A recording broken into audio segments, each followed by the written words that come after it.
What if I told you that the most expensive air defense system ever constructed by human civilization is being systematically dismantled, not by superior technology, but by sheer mathematical persistence? Here's something that will genuinely disturb you. Buried beneath the sun-scorched wasteland of the Negev desert lies a military installation so critical that losing it would fundamentally cripple Israel's entire strategic posture overnight. And right now, as you're watching this, that very installation is under sustained assault in ways that official press briefings are desperately trying to downplay. Let me paint you a picture that mainstream defense analysts have been reluctant to discuss openly. Roughly 15 kilometers east of Beersheba and approximately 12 kilometers north of the Dimona nuclear facility sits a sprawling 50-square-kilometer fortress representing the absolute pinnacle of modern military engineering. We're talking about hardened, reinforced concrete structures designed to withstand direct impacts. We're talking about subterranean fuel distribution networks hidden beneath meters of protective earth. We're talking about aircraft shelters engineered to keep the most advanced stealth fighters on the planet safe from anything short of nuclear detonation. This is Nevatim Air Base. And here's what nobody in the Western defense establishment wants you to understand clearly. But wait, before I reveal exactly how Iran has cracked the code of this supposedly impenetrable fortress, you need to grasp something fundamental about what's actually happening across the Middle East right now. Because the story I'm about to share isn't just some geopolitical curiosity happening thousands of miles away. This directly affects the global balance of power in ways that will reshape international security for the next 50 years. Have you ever wondered why certain military secrets remain classified for decades? Sometimes it's because the truth is simply too uncomfortable for public consumption. As the entire region finds itself engulfed in the 7th consecutive day of the most volatile and genuinely dangerous conventional military conflict since the catastrophic Yom Kippur War of 1973, this particular airbase has emerged as the absolute focal point of a persistent and increasingly sophisticated Iranian ballistic missile campaign. The sheer rate of tactical learning and precision targeting demonstrated by the Islamic Revolutionary Guard Corps should serve as an urgent wake-up call for every defense analyst who once confidently believed that the combination of the Abraham Accords, the celebrated Iron Dome system, and overwhelming American air superiority had rendered Israel permanently invincible from aerial threats. The disturbing narrative surrounding this installation is far more complex and genuinely alarming than sanitized versions offered by official military spokespeople. Since spring of 2024, a systematic, methodical campaign has been quietly unfolding beneath public awareness. This is a story that the Israeli defense establishment remains deeply hesitant to share. This is a story that the American military-industrial complex has yet to fully confront with intellectual honesty. To genuinely understand where this dangerous conflict is heading, one must look past carefully constructed propaganda narratives and peer directly into the technical and strategic reality of the air defense architecture. This system has consumed billions of dollars and required decades of development. Yet it now faces an unprecedented existential test that may determine the future of aerial warfare itself. To truly grasp the overwhelming gravity of why Iranian military leadership has become obsessed with this specific patch of seemingly unremarkable desert, one must understand exactly what is housed within the reinforced protective shelters of Nevatim. Formerly designated as Israeli Air Force Base 28, this installation functions as the central nervous system of Israel's entire fifth-generation air warfare capabilities. It serves as the permanent operational home for 3 full combat squadrons of remarkable F-35I Adir stealth fighters, including the legendary 140th Golden Eagle Squadron, the formidable 116th Lions of the South, and the 117th 1st Jet Squadron. These extraordinary aircraft represent the absolute backbone of Israel's entire strategic reach across the region. The Adir variant is a heavily modified, specialized version of the American F-35 stealth fighter, designed specifically to penetrate deep into heavily defended hostile territory, including Iran's fortified nuclear sites, without appearing on enemy radar screens. But the impressive fleet doesn't stop with stealth fighters alone. The base also hosts critical C-130J Super Hercules transport planes, Boeing 707 aerial refueling tankers that dramatically extend fighter jet reach, and highly sensitive electronic intelligence aircraft conducting surveillance operations across the region. Furthermore, following announcements regarding nuclear weapons certification of the F-35 for carrying B-61-12 tactical gravity bombs, Nevatim represents the ultimate convergence of conventional and unconventional strike capability. This concentration of force is precisely why this base has occupied the top spot on the IRGC's priority target list for nearly 2 years.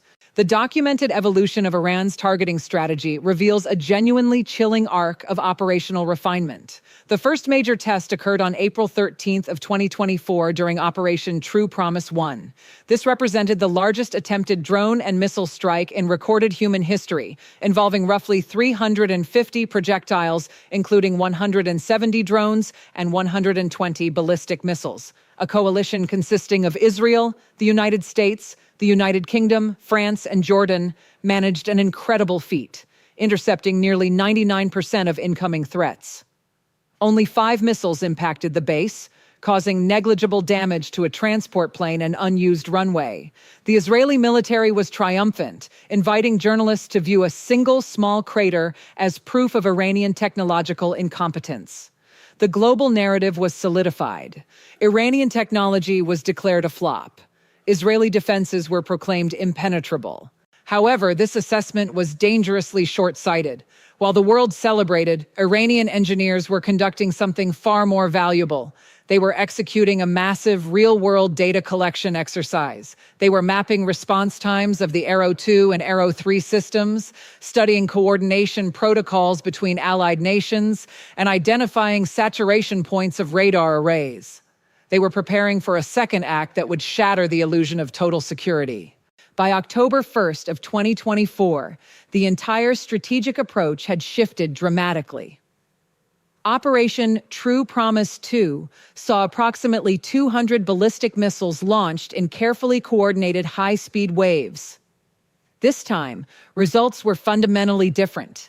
Independent satellite imagery confirmed at least 24 missiles successfully breached the defensive umbrella. At Nevatim alone, researchers identified over 30 distinct impact craters. One missile tore directly through a major aircraft hangar roof. Several others struck critical taxiways and support buildings. Even more concerning was the simultaneous strike on Tel Nof Air Base in central Israel, where impacts were followed by significant secondary explosions suggesting munition storage areas had been compromised. The Israeli government attempted to downplay damage, allegedly employing digital imagery obstruction to hide the scope from commercial satellites. Yet technical reality began leaking through independent channels. Experts suggested Israel had been forced into desperate strategic triage. Faced with massive coordinated barrage, military leadership reportedly chose between protecting vital air bases or civilian population centers. They chose the cities, leaving the crown jewel of the Air Force to absorb hits without full defensive coverage. In just 6 months, Iran increased its penetration rate at Nevatim from 1.5% to nearly 20%. The learning curve was not a gradual slope. It was a vertical climb. The rapid tactical evolution revealed operational sophistication that caught Western intelligence completely off guard. The Revolutionary Guard Corps began practicing complex integrated fires doctrine. By precisely sequencing launches of different weapon systems based on flight times, drones with 8-hour trajectories, cruise missiles requiring 2.5 hours, ballistic missiles arriving in 12 minutes, Iran ensured hundreds of projectiles would converge simultaneously. This tactic saturated aerosystem tracking capabilities, forcing defensive computers to engage overwhelming targets within impossibly narrow windows. I find myself wondering something as I research these developments. At what point does a successful defense become a form of slow-motion defeat? The cost-exchange ratio of firing multi-million-dollar interceptors against cheaper ballistic missiles started looking like a losing proposition. By June 2025, during the 12-day war, the strategic landscape shifted further. Israel initiated that conflict with devastating preemptive strikes against Iranian infrastructure and nuclear scientists. The retaliation was immediate and unprecedented, involving over 550 ballistic missiles and more than 1,000 suicide drones. 6 missiles directly impacted 5 critical military and intelligence facilities, including Tel Naf and Camp Glilat, headquarters of Elite Signals Intelligence Unit 8200. Independent data described impacts hitting marks with remarkable precision, suggesting Iran's guidance systems had achieved significant technological leaps, possibly aided by real-time adjustments and improved GPS-denied navigation technology. The narrative of Israeli invincibility was being replaced by grim reality of attrition. International outlets began reporting that Israel's interceptor inventory was actively depleting at unsustainable rates. The Arrow 3 system, the only layer capable of intercepting long-range missiles in exo-atmosphere, was running dangerously low. Manufacturing these interceptors cannot be surged overnight. Supply chains involve specialized components and rare earth materials subject to global restrictions, particularly from China. Iran had identified the Achilles heel of the world's most advanced air defense. It was finite. By forcing Israel to expend best interceptors against every wave, Iran was disarming the Jewish state through industrial exhaustion. Within that 12-day engagement, Iran doubled its penetration rate from 8% to 16%. Now, in Operation True Promise 4, beginning February 28, 2026, stakes have reached fever pitch. Despite what the American Defense Secretary described as the most lethal precision aerial operation in human history, Iranian response proved equally massive. The IRGC launched 162 ballistic missiles at Israeli territory, while simultaneously targeting American interests in the UAE, Qatar, and Strait of Hormuz. This regionalized saturation strategy was designed to drain interceptor stockpiles of not just Israel, but entire U.S. Central Command infrastructure. As batteries in Bahrain, Kuwait, and Jordan scrambled to intercept threats, the defensive shield inventory evaporated at alarming rates. A senior Washington official admitted the question was no longer whether technology worked, but how long remaining missiles would last. Israeli Defense Forces claimed destroying 300 launchers within the first week, causing 70% drop in daily fire. On surface, this looked like victory. However, military historians recognize this as Pyrrhic achievement. Interceptors consumed represent multi-year manufacturing backlog that cannot be replaced during active battle. Every Arrow 3 fired today will not be available next time. Iran appears willing to sacrifice mobile launchers and older missile stocks if it means emptying magazines of Israel's sophisticated batteries. This strategy of lethal exhaustion is the true story hiding behind triumphant footage of night sky explosions. The technical picture reveals reality that military establishments have been reluctant to share.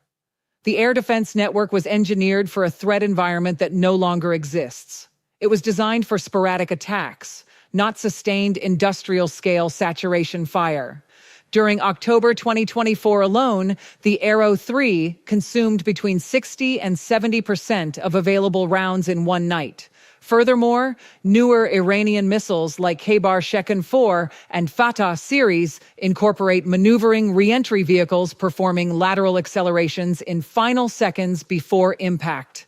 These reduce intercept probability from roughly 89% mid-course to 65% at terminal altitudes.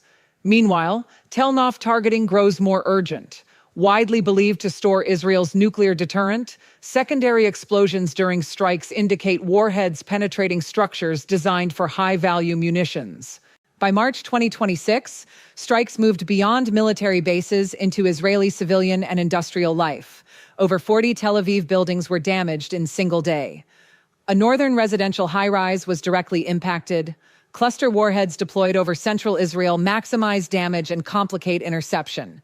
The base commander of Nevatim, Brigadier General D, recently projected total dominance during interviews, recounting how an F-35I shot down an Iranian Yak-130 over Tehran, the first F-35 air-to-air kill in combat. He asserted Israeli aircraft maintained total superiority over Iranian airspace. While impressive, these victories don't solve fundamental problems. An F-35 is devastating in air, but incredibly vulnerable on ground. Single runway craters or collapsed hangars ground entire squadrons without dogfights occurring. The depletion mathematics now drive regional strategy. General Dan Carney confirmed the United States intercepted hundreds of missiles protecting regional partners, further straining global interceptor inventory. Manufacturing capacity simply wasn't built for this duration or intensity. The paradox is clear. More short-term defensive success creates greater long-term vulnerability. If current fire rates continue, analysts warn defense will cease existing. Not because technology failed, but because magazines are empty. This nightmare keeps planners awake. They're winning nightly battles, but losing the industrial war of the decade. The shift from 1.5% to 20% penetration proves Iran isn't firing blindly. They're systematically dismantling psychological and logistical certainty. Chief of Staff General Yishel Zamir announced neutralizing 60% of Iran's launch capacity. Yet remaining 40% still represents thousands of projectiles operated by command structures perfecting breach techniques. Iranian strategy doesn't require every missile hitting targets. It requires enough penetrating to force continuous, unsustainable interceptor expenditure.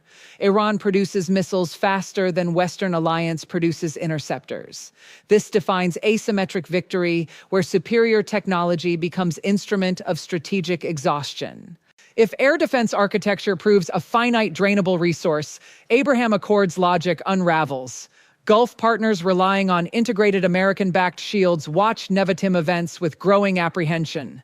They see superpower and advanced ally struggling against persistent, evolving threats. Psychological impact of struck residential buildings cannot be erased by interception percentage press releases. The Revolutionary Guard demonstrated even the most sophisticated defense can be treated as mathematics and volume problem. They've shown terrifying willingness to pay the price in blood and hardware. What happens when Nevatim and Telnof magazines run dry? If F-35 fleets are grounded because runways are too cratered, Israeli power projection vanishes. Refueling tankers destroyed on tarmac make long-range missions impossible. Conflict shifts from high-tech aerial engagement to brutal close-quarters attrition. Persistent Telnof targeting raises nuclear miscalculation specters that could transform regional war into global catastrophe. Secondary explosions at suspected munition sites warn that clean interception wars are becoming dirty impact wars. The international community, blinded by Iron Dome light shows, failed realizing the shield isn't permanent fixture, but rapidly evaporating resource chipped away wave by wave. This 2-year campaign isn't isolated failures. It's singular, coherent adaptation strategy. From clumsy April 2024 attempts to precision saturation strikes of 2026, Iranian military closed technological gaps experts believed would take decades. They turned failures into data and data into lethal exhaustion doctrine. The narrative of missiles intercepted with no major damage is dangerous sedative, ignoring structural damage to long-term readiness. Nevatim craters and Golden Eagle hangar holes are symbols of shifting era where mass-produced precision overwhelms artisanal defense. Maintaining status quo costs more than conflict itself, forcing eventual political and military reckoning nobody is ready for.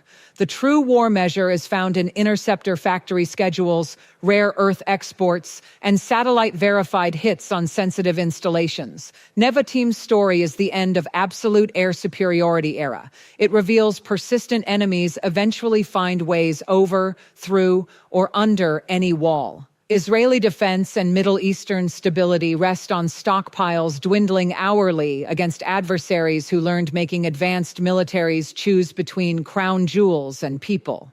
This is modern warfare reality demanding new honesty from leaders and those following their decisions into uncertain futures.